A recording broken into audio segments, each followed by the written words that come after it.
नमस्कार प्रिय विद्यार्थियों, Mahavir Singh associate professor government Lohia college Churu आपका हार्दिक अभिनंदन करता हूं।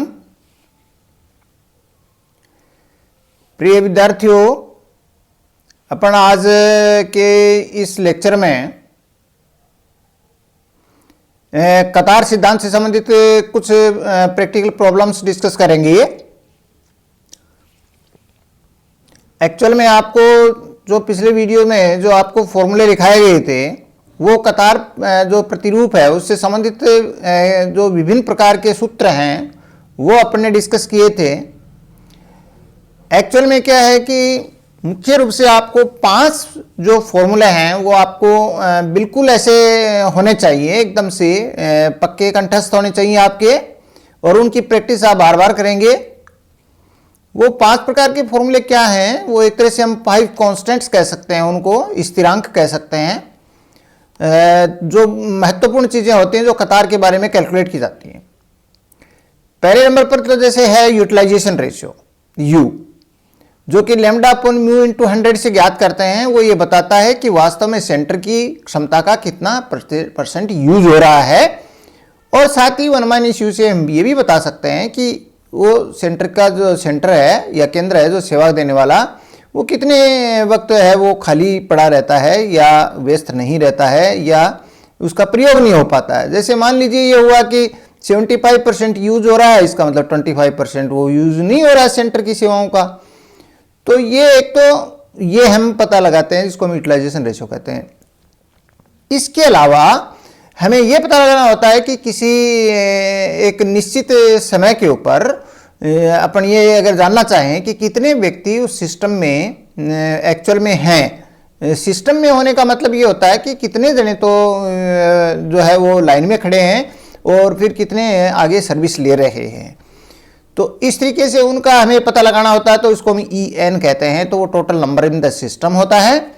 जब total number in the waiting line हमें पता लगाना होता है कि भाई केवल हमें यह पता लगाना हो कि किसी पर्टिकुलर 1 घंटे के अंदर कितने व्यक्ति कतार में खड़े रहते हैं, तो उसको हम ELQ बोलते हैं, और उसको जैसे lambda square upon mu into mu minus lambda से कैलकुलेट करते हैं। इसके अलावा तीसरा जो महत्वपूर्ण होता है वो जो है चौथा जो महत्वपूर्ण चीज अपन कैलकुलेट करते हैं वो total time in the system. यानी अपन ने पहले नंबर पर जैसे total number in the system किया, अब total time in the system का मतलब एक कस्टमर जब एंटर होगा वहां से लेकर जब वो सेवा लेकर निकलेगा तो उसे कुल समय कितना बर्बाद हो जाएगा, उसको हम total time in the system कहते हैं। जैसे एक मशीन है, मान लीजिए मशीन भी खराब होकर के जब आती है ठीक होने के लिए, तो कुछ समय वो मशीन वेट करती है, क्योंकि मिस्त्री ऑलरेडी किसी दूसरी मशीन को ठीक कर रहा होता है। तो कुछ समय उसका मशीन को ठीक होने वेटिंग में लगा, फिर उसको ठीक करने में भी समय लगा।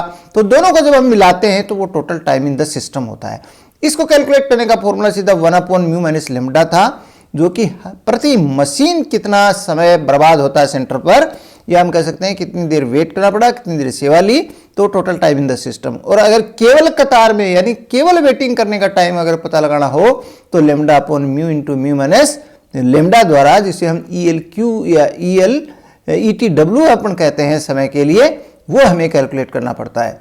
तो इस तरीके से ये डिफरेंट फॉर्मूलेज हैं। तो इनके अंदर देखिए, सबसे पहले अपन एक प्रॉब्लम ये ले रहे हैं। ये इन बातों को ध्यान में रखते हुए आपको ये प्रॉब्लम डिस्कस करनी है। जैसे ये पूरे एक सेवा केंद्र का औसत सेवा समय 2 मिनट है। एक जो बैंक है उसका जो सर्विस सेंटर है उसका औसत सेवा समय 2 मिनट होने का मतलब क्या होता है कि 2 मिनट में एक ग्राहक को सल्टाया जाता है। तो फिर अगर घंटे की बात कर देंगे तो 30 हो जाएगा। सेवा का जो समय है वो 2 मिनट है औसत रूप से एक व्यक्ति के लिए, तो इसका मतलब 1 घंटे में 30 व्यक्तियों की सेवा दी जाती है। तो म्यू तो हो गया 30।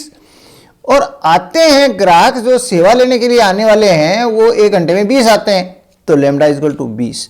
इसमें एक और ध्यान रखना है बच्चों कि कभी भी लैम्डा म्यू से ज्यादा नहीं हो सकता। लैम्डा और म्यू में म्यू ज्यादा रहेगा, यानी सेवा दर ज्यादा रहेगी और आगत दर उससे कम रहेगी, चाहे एक ही कम क्यों नहीं हो। तो ये अपने कैलकुलेट करने के बाद में अब हम आंसर देते हैं क्वेश्चन नंबर 1 का। कितने प्रतिशत समय तक सेवा केंद्र अप्रयुक्त रहेगा? देखिए, आपको यदि कोई क्वेश्चन में जो दिए हुए हैं उनमें प्रतिशत पूछ ले, भाग पूछ ले, प्रायिकता पूछ ले, परसेंटेज, फ्रैक्शन, प्रोबेबिलिटी, ये चीजें जब पूछी जाती हैं तो हम हमेशा लेमडा अपॉन म्यू या 1 माइनस लेमडा अपॉन म्यू से कैलकुलेट कर लेते हैं। तो जैसे इसने क्या पूछा, कितने प्रतिशत समय तक सेवा केंद्र अप्रयुक्त रहता है। अप्रयुक्त रहने का मतलब आइडल रहता है, आइडल का मतलब खाली बैठा रहता है, तो 1 माइनस यू अप्रयुक्त रहने का अनुपात होता है 1 माइनस यू। तो यू का मतलब utilization ratio lambda upon mu होता है, तो 1 माइनस लेमडा अपॉन म्यू जब हम करेंगे तो वो आ जाएगा खाली रहने का, और उससे 100 से और गुणा कर देंगे तो अप्रयुक्त रहने का अनुपात 66 से ही 2/3% आएगा। अब दूसरा क्वेश्चन क्या है कि प्रत्येक उपभोक्ता को कुल कितने समय सेवा केंद्र पर रहना होगा। तो कुल कितने समय सेवा केंद्र पर रहना होगा, इसको हम total time in the system कहते हैं। यानी कितनी देर वो वेट भी करेगा, फिर वो सेवा भी लेगा, तो वो टोटल टाइम हो जाएगा। तो total time in the system जब हम कैलकुलेट करते हैं तो 1 अपॉन म्यू माइनस लेमडा हमारा फॉर्मूला होता है, और इस फॉर्मूले से जब हम सवाल हल करेंगे तो आएगा 1/10। अब बात यहां ध्यान रखना, अगर आपको नंबर कैलकुलेट करना है तो ग्राहक में आंसर आएगा, लेकिन अगर समय कैलकुलेट करना है तो टाइम में आंसर आएगा।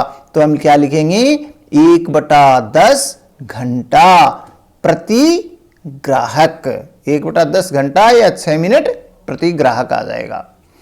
इसके बाद में वो तीसरी बात क्या पूछ रहा है कि उपभोक्ताओं को कितने भाग को प्रतीक्षा रेखा में प्रतीक्षा, कितने भाग को यानी कितने फ्रैक्शन को प्रतीक्षा रेखा में प्रतीक्षा करनी होगी।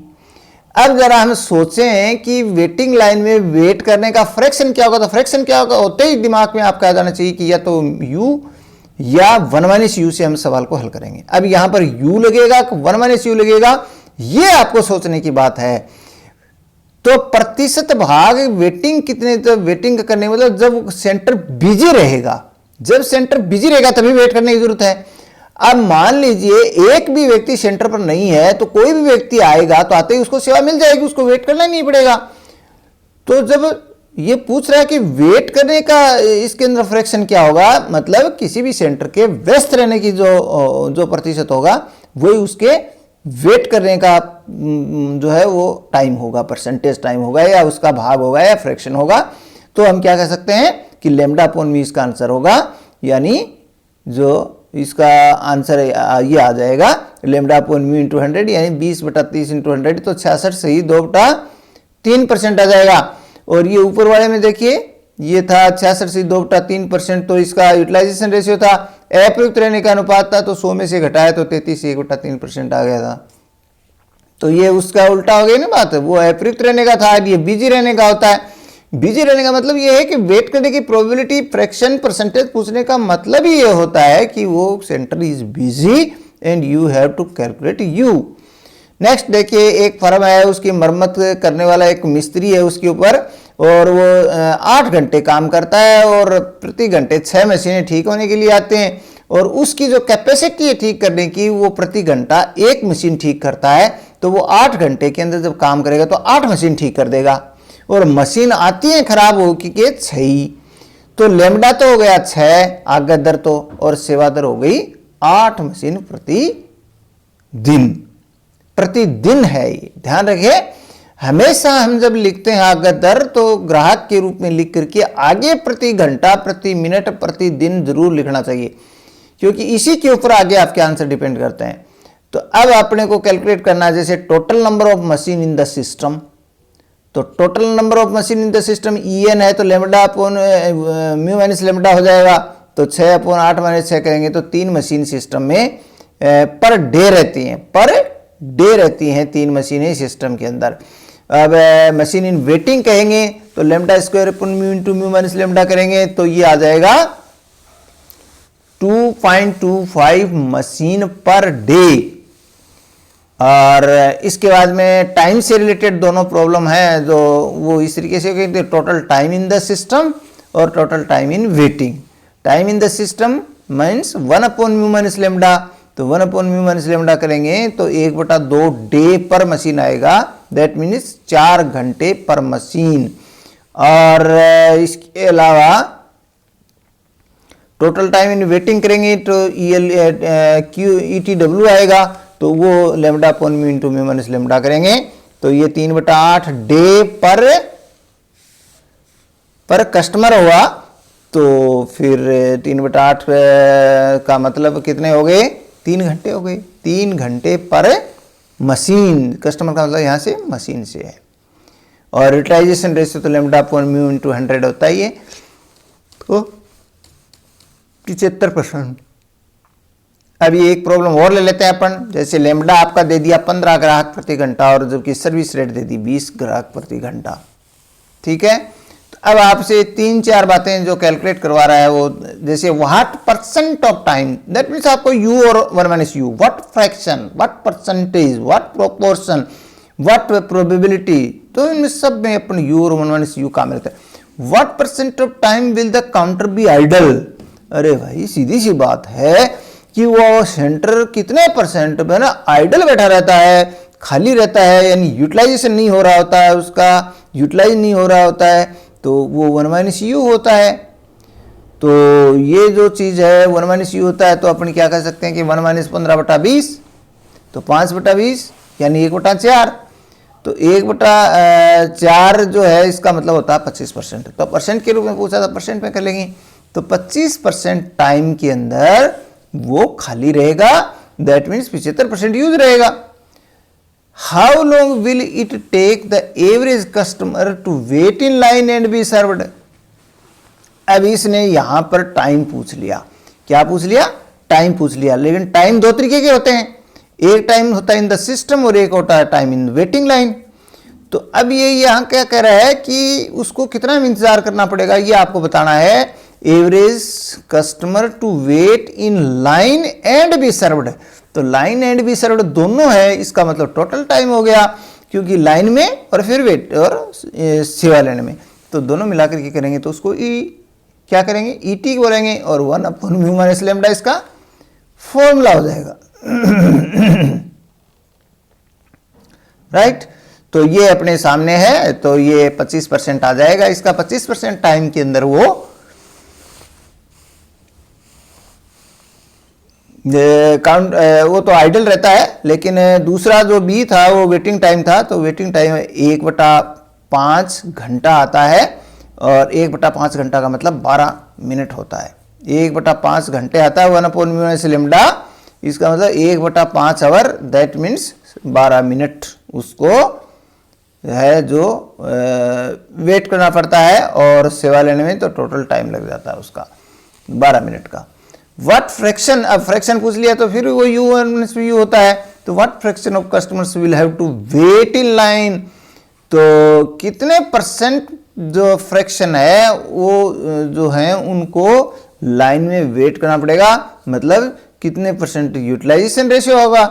तो यूटिलाइजेशन रेशियो जो है वो अपने को देखना है, इसके अंदर कितना होगा, तो वो वेटिंग का परसेंटेज या फ्रैक्शन आ जाएगा, और वो जो है वो लेमडा अपॉन न्यू हुआ यूटिलाइजेशन रेशियो, तो 15/20 इंटू 100 करेंगे तो ये 75% आ जाएगा। इसका मतलब 75% जो है वो टाइम के अंदर उसको वेट करना ही पड़ेगा कस्टमर्स को, क्योंकि ऑलरेडी जो है वो सेंटर 75% तक बिजी है। 25% में तो आते ही सेवा मिल जाएगी, उनको वेट नहीं करना पड़ेगा, लेकिन 75% टाइम में तो उनको वेट करना ही करना पड़ता है। तो ये कुछ जो है वो फॉर्मूले और इनसे रिलेटेड अपन नेक्स्ट वीडियो में ये इससे रिलेटेड कुछ और भी बातें लेंगे, जो कि आज के लिए बस इतना ही। धन्यवाद।